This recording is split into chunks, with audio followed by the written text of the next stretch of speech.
He came to court for a business deal, but four little girls on a bench changed his life with just 3 words. "We're hungry, sir." Nicholas Evans arrived at the downtown courthouse just before 10 o'clock in the morning, expecting to be in and out in less than 20 minutes. It was supposed to be a routine errand, signing and collecting final documents for a merger his company had been working on for months. Dressed in his signature light gray tailored suit, every detail of his appearance was controlled and immaculate.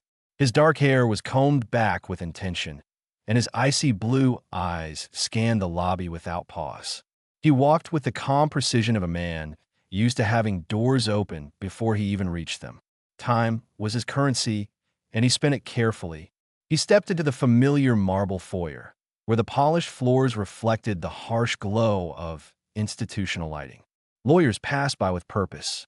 Security guards stood casually by the metal detectors, and the smell of paper and faint perfume lingered in the air. Nicholas glanced at his watch, planning to be back in the office before lunch. But then something unusual caught the edge of his vision.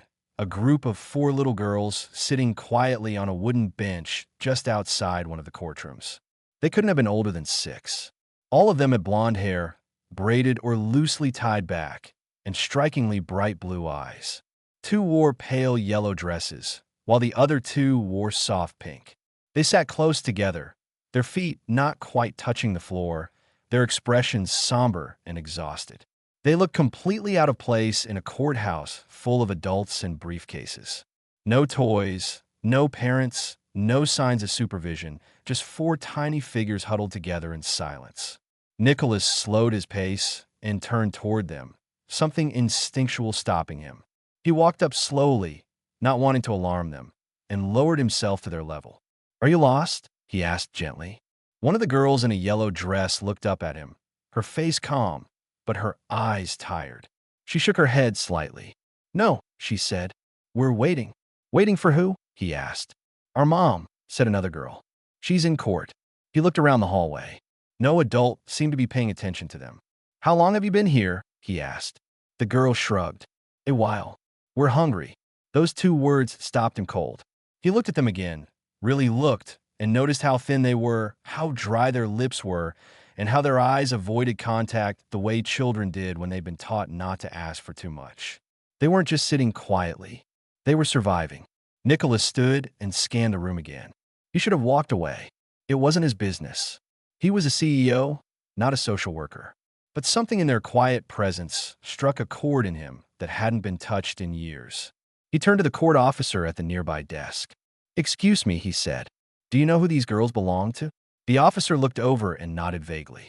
"Yeah, their mom's in the courtroom down the hall. Some theft case. They've been there a while. No one came with them." Nicholas frowned. "They've been here all morning." The officer shrugged. "Think so. Maybe longer." With no more than that, the officer returned to his paperwork.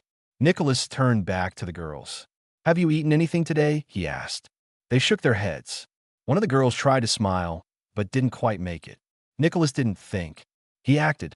"Wait here," he said, and walked out of the courthouse without another word. 15 minutes later, he returned with bags of food from the nearest cafe. Sandwiches, juice boxes, fruit. He handed the food to the girls, expecting them to devour it, but they didn't. They opened the bags carefully, passed items between themselves, and ate slowly, quietly, with a strange kind of discipline. Not desperation, just quiet gratitude. He sat down on the bench next to them, still unsure what he was doing or why.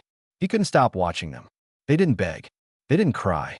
They didn't ask for anything. But somehow they were saying everything. And in that moment, Nicholas Evans, a man who lived by logic, numbers, and power, felt something crack open inside him. Something small, but irreversible. Nicholas stayed on that wooden bench far longer than he expected. The courthouse hallway, usually just a transition space between obligation and resolution, had become the place where something unfamiliar stirred inside him. He kept glancing at the girls, observing their quiet coordination. They weren't just siblings, they were a unit. One of the girls in pink handed her sandwich to the one in yellow when she noticed hers had less filling. Another wiped the youngest mouth with a napkin and smoothed her dress without being asked. They had clearly done this, looked after each other many times before. There was no whining, no fussing, no playfulness, only patience and hunger, not just for food but for safety. As they ate, Nicholas leaned back and studied the courtroom door across from them. The nameplate read, Judge Harper. That's where their mother was. He wondered what kind of woman had raised these girls to be so resilient and so heartbreakingly restrained. He wondered why she had brought them to court at all, why no one else had stepped in, and why this situation had been allowed to go so unnoticed by everyone around them. A dozen people had passed them by, and no one had looked twice. One of the girls, the one who had spoken to him first, turned to him again. "Are you a lawyer?" she asked. He shook his head. "No, I'm someone who's here for some papers." She tilted her head. "You wear a fancy watch like Mr. Garrett." Nicholas blinked. "Who's Mr. Garrett?" She exchanged a glance with her sister, then looked down. "Mama's boss. He's the one who said she did something bad." The words were simple, but they punched through him with unsettling clarity. He leaned forward a little. "Do you know what he said she did?" "She didn't do it," the girl in pink answered quickly. "Mama said he lied because he was mad. She said he wanted to do bad things. And when she said no, he got mean." Nicholas inhaled slowly. That sentence unraveled more than he was ready for. He knew the type. He had worked with powerful men long enough to recognize how easily someone in control could twist the truth. A man like Garrett, rich, protected, and manipulative, could destroy someone like Anna Ray with a single accusation, especially if she had no resources, no voice, and no one on her side. In that moment, Nicholas realized this wasn't just about kindness or momentary compassion. This was about justice, about seeing something broken and knowing he had the tools to fix it. He felt that old business instinct, the drive to investigate, to uncover, but for once, it wasn't about profit. It was about doing what no one else was willing to do. A courtroom clerk passed by, and Nicholas stopped him. "The case being held in Judge Harper's room, an array. Do you have the docket or a summary?" The clerk hesitated. "Are you involved in the case?" "I might be," Nicholas said calmly, flashing the kind of authoritative smile that usually opened doors. "I know her employer. I want to make sure the truth is heard." The clerk, recognizing his name from several high-profile court donations, returned a few minutes later with a printed summary. Nicholas scanned the page, his jaw tightening. Theft of personal property. 1 count. Item: a PC Philippe watch valued at over $8,000. The employer listed was Garrett D. Brown, senior partner at a mid-tier but well-connected law firm. Nicholas knew that name. Brown had been on the periphery of some questionable dealings in the past, but had always stayed just clean enough to avoid fallout. He was the type of man who played golf with judges and thought HR complaints were merely female mood swings. The courtroom doors opened at last, and a small group of people exited. Among them was a thin, pale woman with worn features and a sharp, observant gaze. Her brown hair was pulled into a loose bun, her dress clean, but clearly second-hand. She clutched a stack of folders to her chest, and her eyes went straight to the bench. The moment she saw her daughters, her expression changed from exhaustion to urgency. She hurried over. "Girls," she said in a strained voice, "I'm so sorry. I didn't know it would take this long. Did anyone?" "They ate," said the oldest. "He brought food." The woman looked up at Nicholas, confused. "You did?" He stood, offering a small nod. "They said they were hungry. I couldn't just walk away." The woman's mouth tightened like she wasn't used to accepting kindness. "Thank you," she said. "You didn't have to do that." "No," he said quietly, "but someone should have."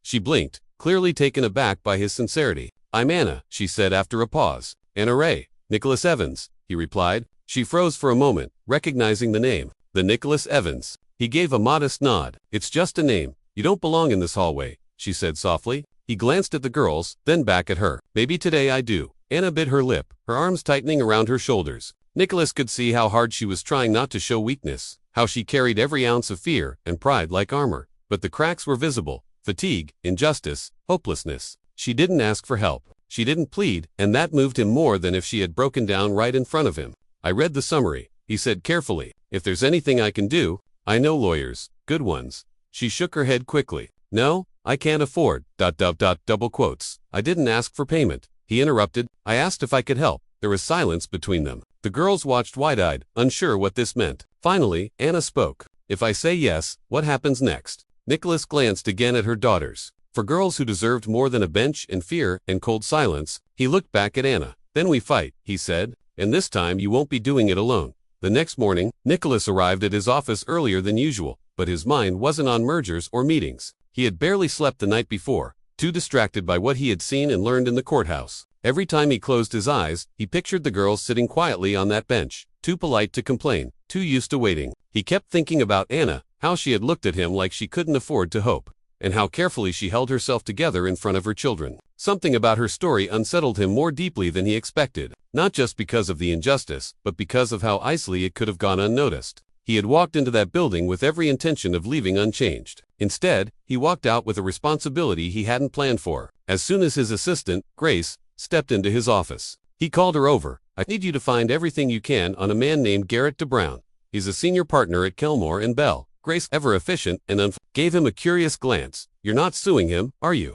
"Not yet," he said, dead serious. "But I want to know what kind of man he is before I decide how far I'm going." By mid-afternoon, he had a thick file on his desk. Garrett Brown, as expected, had a spotless public record. Respected in the legal community, no formal complaints on file, multiple charitable donations, and an active member of a high-end golf club. But as Nicholas dug deeper, reading between the lines, looking through employee turnover reports and anonymous online reviews, he began to see the pattern. Several women had quietly left the firm over the years, their exits all abrupt and unexplained. None had ever spoken publicly, but there were whispers, off-the-record comments on legal forums, subtle red flags that never made it to HR documentation. Nicholas had seen it before, a man who used power as protection, a man who understood the system well enough to abuse it without leaving fingerprints.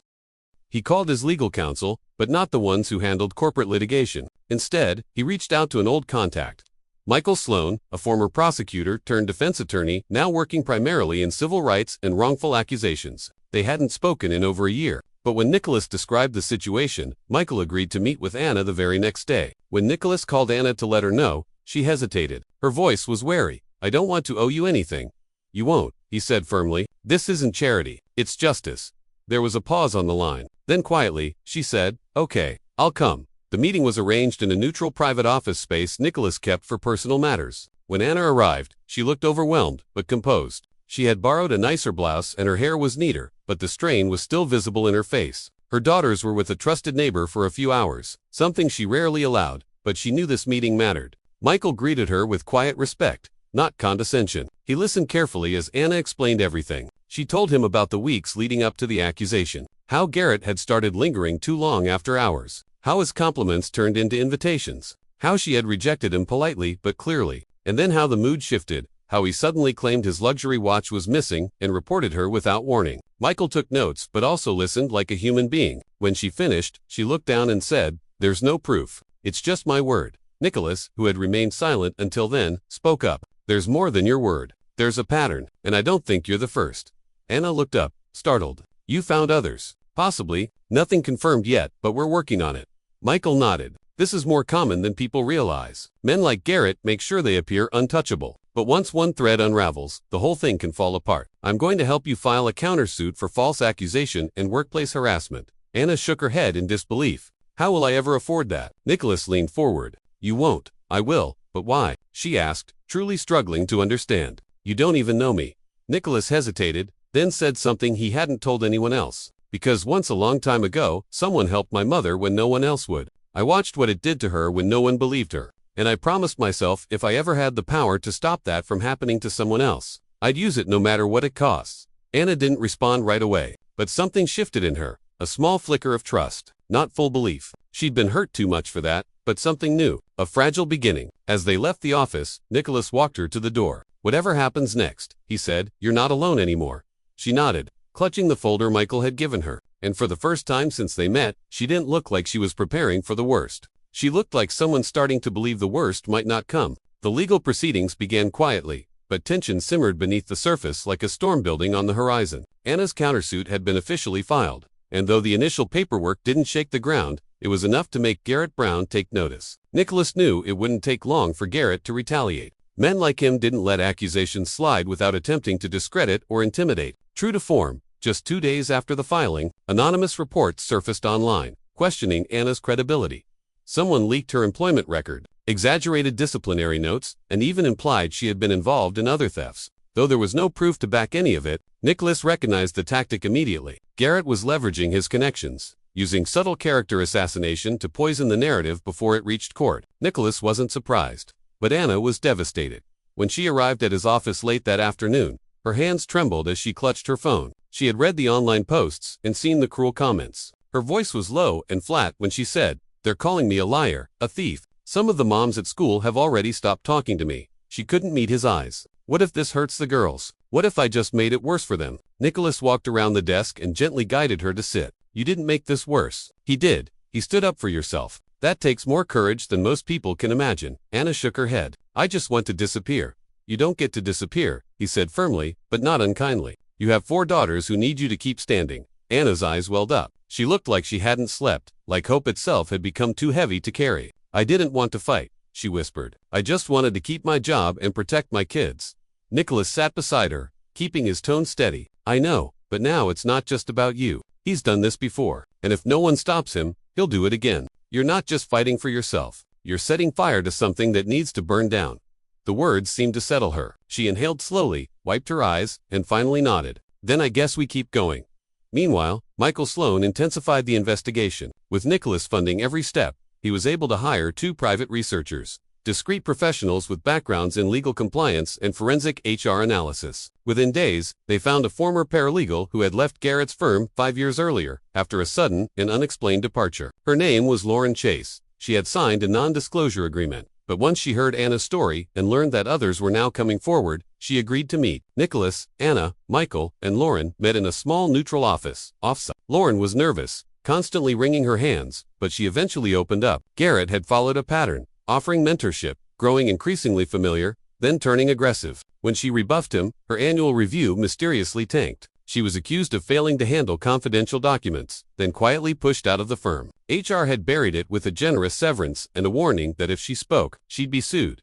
Michael asked, do you still have any written communication from him? Lauren hesitated, then reached into her bag. I erased a lot of it, but I printed the worst one before I left. I couldn't let myself forget what really happened. She handed over a folded piece of paper. Nicholas read it in silence, his jaw tightening as the words spelled out the disgusting familiarity of power misused. It was crude, manipulative, and clear. There would be no mistaking Garrett's intent. With this document, the case took on new weight. Now, it wasn't just Anna's word against Garrett's reputation. It was a pattern of abuse. Michael amended the countersuit to include sexual harassment and retaliation. A media strategy was prepared, carefully worded and grounded in fact, so that if Garrett tried to leak more attacks, they'd be ready with the truth. Nicholas made the strategic decision to go public, not with Anna's full identity to protect the children, but with a statement of support from his own name. The press release was subtle but direct. A prominent CEO standing behind a woman wrongfully accused of theft by a man he described as habitually predatory and unfit to hold power. The story caught fire online. Whispers became conversations. Garrett's firm released a statement distancing themselves from him, placing him on immediate leave. The board had no choice but to initiate an internal review. Anna watched it unfold from the safety of Nicholas's guest house, where she and her daughters had been staying temporarily. It was the first time in weeks that she had felt safe enough to breathe. She stood in the kitchen, watching her girls draw spaceships and unicorns on the marble counter with dry erase markers Nicholas had given them, and she finally allowed herself a small, exhausted smile. Later that evening, Nicholas found her in the garden wrapped in a sweater, staring at the sky. She turned to him as he approached. I didn't think anyone would ever believe me, she said. Sometimes people need to see a spark before they realize what's burning, he replied. She looked at him with something different now. Not gratitude, not disbelief, but recognition. I don't know what you were before this, but whatever it was, this suits you better. Nicholas didn't reply right away. He thought about all the years he'd spent chasing control, shutting out emotion, avoiding mess. And now here he was, entangled in a life he hadn't seen coming, but one that suddenly felt more real than anything before. I think I agree with you, he said. In the distance, the sound of the girls' laughter echoed through the house. And for the first time in a very long time, Nicholas Evans didn't feel like he was losing anything by standing still. He felt like he was finally starting to win something that mattered. The court date came faster than anyone expected, accelerated not by luck, but by pressure, legal, public, and personal. Garrett Brown, who had been so confident in his ability to control the narrative, was now at the center of an unfolding scandal. The media had caught hold of the case's outline. Not the salacious headlines Garrett feared, but the more dangerous kind. Facts, verified statements, witness accounts, documents. The court couldn't ignore it anymore. And Nicholas, who had once thought his role would end with hiring the right lawyer, found himself more involved than ever. Not just as a supporter, but as a visible presence. A symbol that someone with influence was finally using it for someone else. On the morning of the hearing, Anna dressed carefully. Her hands trembled slightly as she buttoned the cuffs of a soft blue blouse that Nicholas's assistant had picked out for her, which Anna insisted on paying for, even if Nicholas refused the money. It wasn't vanity, it was pride. She didn't want to walk into that courtroom looking like a victim. She wanted to look like a woman who had survived everything meant to break her. Her daughters, too young to attend the hearing, stayed home under the care of Maria, the retired school teacher who now helped part-time with the girls. As Anna prepared to leave, her oldest daughter, Emma, hugged her tightly and whispered, "Be brave like you always tell us." Michael Sloan met Anna at the courthouse steps. He was calm, collected, confident, a lawyer who didn't believe in intimidation, but who knew how to devastate with the truth. Nicholas arrived shortly after, his presence commanding, as always, but different now. There was warmth in his posture, not calculation. When Anna saw him, her expression softened, and she exhaled in a way that told him she had been holding her breath the whole morning. Inside, the courtroom was quiet but charged. On one side sat Anna, composed but visibly tense. On the other side, Garrett with his new legal team, one that looked expensive but hurriedly assembled. He had the expression of a man unaccustomed to consequences. For so long he'd spoken without fear, acted without resistance, and now every tick of the clock seemed to unsettle him. The judge began by reviewing the amended countersuit. Michael spoke clearly, outlining the timeline of harassment and retaliation supported by Lauren Chase's. The statement and the now widely publicized email Garrett had written years ago. When Garrett's lawyers attempted to undermine Anna's credibility, Nicholas stood and asked to be heard, not as a witness, but as a character reference. The judge allowed it. Nicholas stepped forward, straightening his cuffs out of habit. His voice was calm but firm. "I've spent most of my life building systems that reward power," he began, "and I've come to learn that those same systems can protect the wrong people if no one speaks up." Anna Ray was nearly destroyed by one of those systems. Not because she did something wrong, but because she refused to let someone exploit her. She is brave, resilient, and honest. I have no financial stake in this case. I'm not here because of a contract or a partnership. I'm here because the truth matters. And the only way this courtroom holds value is if it listens to voices that are usually ignored. There was silence when he finished. Not out of awkwardness, but respect. Even the judge looked affected. Garrett's team declined to they had nothing to stand on. The weight of the truth had begun to crush the fiction Garrett had carefully built for years. The ruling wasn't immediate, but it didn't need to be. Everyone in that courtroom felt the shift. Anna had been heard fully, publicly, powerfully, and Garrett, though not yet convicted of anything criminal, was no longer protected by silence. Outside the courthouse, reporters waited. Anna, holding the legal summary in her hands, looked overwhelmed. Nicholas gently touched her shoulder and asked if she was okay. She nodded, barely able to speak. "I didn't think I'd make it through that." "You didn't just make it through," he said quietly. "You stood taller than anyone else in that room." They didn't give interviews. There was nothing to sell, no spin to craft. Instead, Nicholas guided her to the car and they drove home without speaking much. But silence between them no longer felt like distance. It felt like understanding. That evening, Anna told her daughters everything. Not the legal details, but the truth they needed to hear. That she had stood up to someone unfair. That she didn't give up. That she had people beside her who believed in doing the right thing even when it was hard. The girls listened intently. Then the youngest one asked, "Does that mean he's gone forever?" Anna hesitated, then looked to Nicholas, who had been standing in the doorway listening. He stepped into the room. "He won't be hurting anyone else," he said. "Not anymore." The girls nodded, satisfied in that childlike way that still believed in good people, winning. And for the first time in weeks, the house felt whole again, not just safe, but alive with something new. Later that night, Anna stepped outside onto the porch where Nicholas stood with a cup of tea, staring up at the stars. She joined him, wrapping a blanket around her shoulders. "Do you know what today felt like?" she asked. He looked at her. "What? Like the beginning of something I didn't think I'd ever get back. A voice, a future." He nodded. "Then let's build on it." And they stood together in the cool evening air, side by side, not needing to speak further. The worst had passed, the truth had been seen, and tomorrow no longer looked so far away. In the weeks following the court hearing, Anna's life began to shift in small, almost imperceptible ways, subtle at first, but unmistakably forward. The immediate threat was gone. Garrett Brown had been formally suspended from his firm pending further investigation, and with the civil case underway, and the media keeping attention on the matter, the legal community began to quietly distance themselves from him. What was once whispered became openly acknowledged, and for the first time in her life, Anna was not the one being watched, but the one being supported. Yet, even as things improved, healing was not instant. There were moments when she still woke in the night, startled by dreams of being chased down hallways or losing her children. She often found herself holding her breath in elevators as though waiting for something to collapse.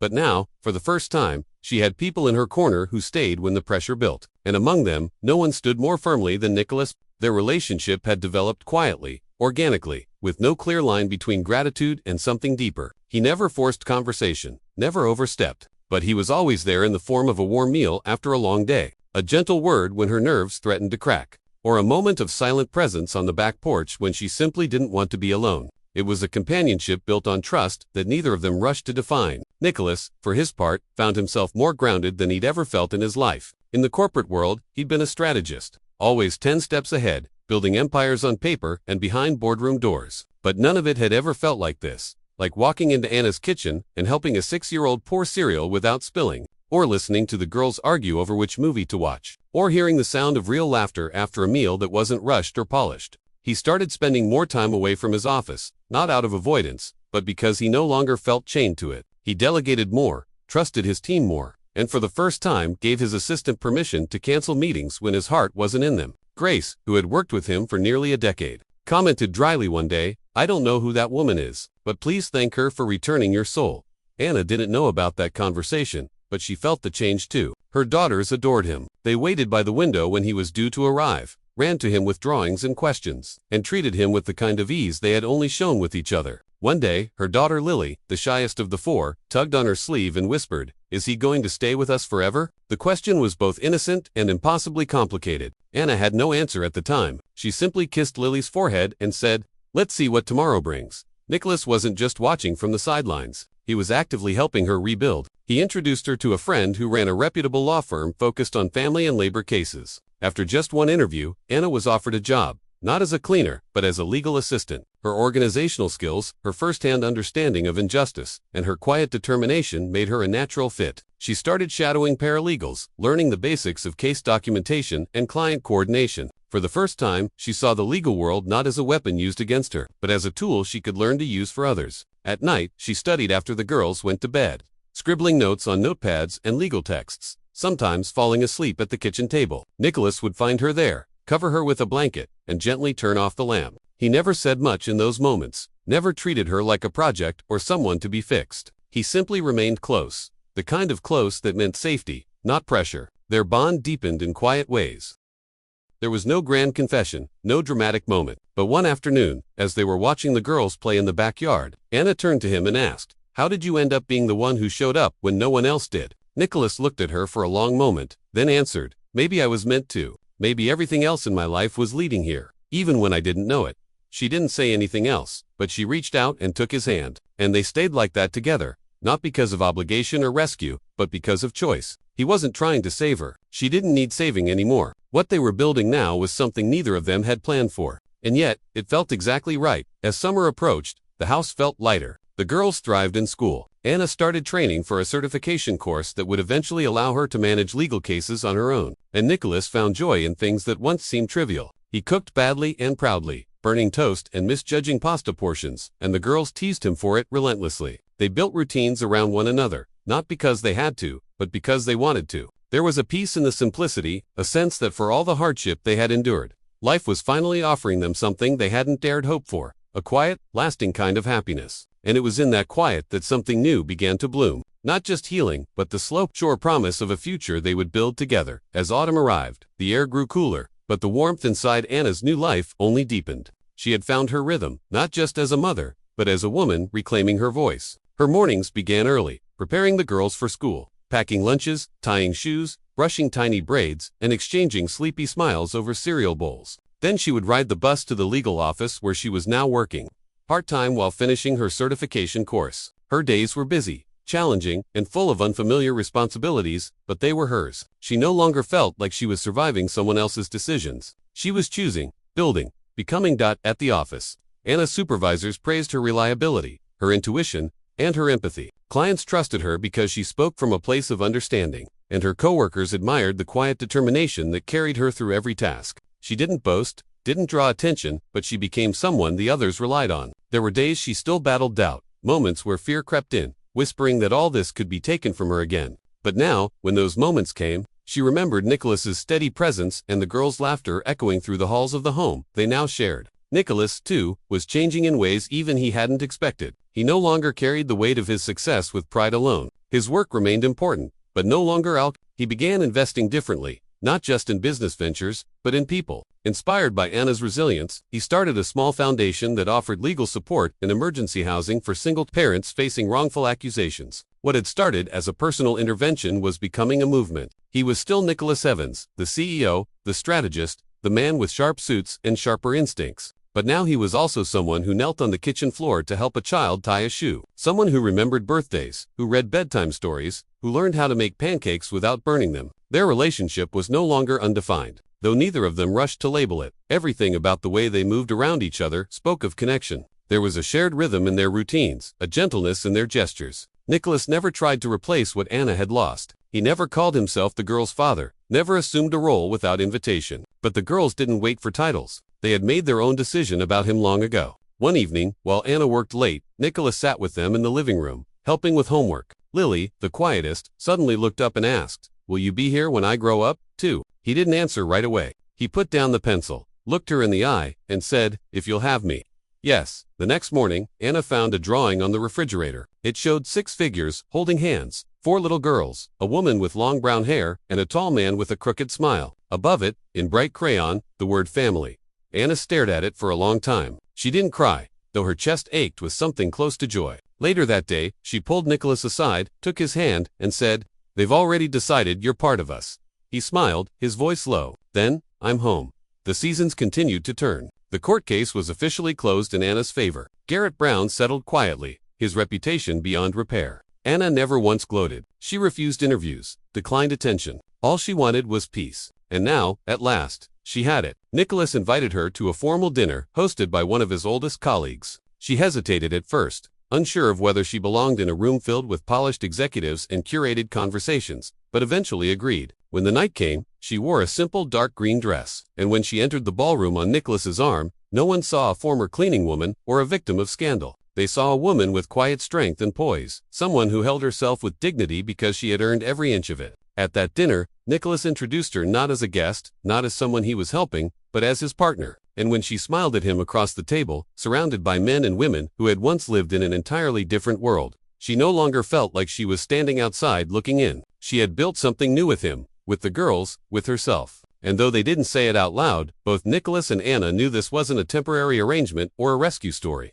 This was a beginning, one neither of them had planned, but one they were now writing together, page by page, with hands that had once only known how to hold on, now learning how to hold each other. Spring arrived gently that year, not with sudden blooms or dramatic weather, but with small, hopeful signs that whispered change rather than shouted it. The trees in the backyard of Nicholas and Anna's home filled with fresh green leaves. The girls ran barefoot through the soft grass, collecting dandelions and creating games with rules only they understood. Their laughter became the background music of every evening, and it echoed through the windows, winding itself around the walls like a spell, one that meant safety, peace, and belonging. Anna's certification exam came and went. She passed with one of the highest scores in her group, something she hadn't expected, but Nicholas had never doubted. On the day the results arrived, she held the letter in her hands without opening it for nearly an hour, afraid that even now something might go wrong. When she finally unfolded the paper and saw the words, "Congratulations," she didn't cry or shout. She simply smiled and looked up at the ceiling, whispering a quiet thank you to whatever force had carried her this far. Nicholas found her that afternoon in the garden, standing barefoot on the stone path. He didn't ask what the letter said.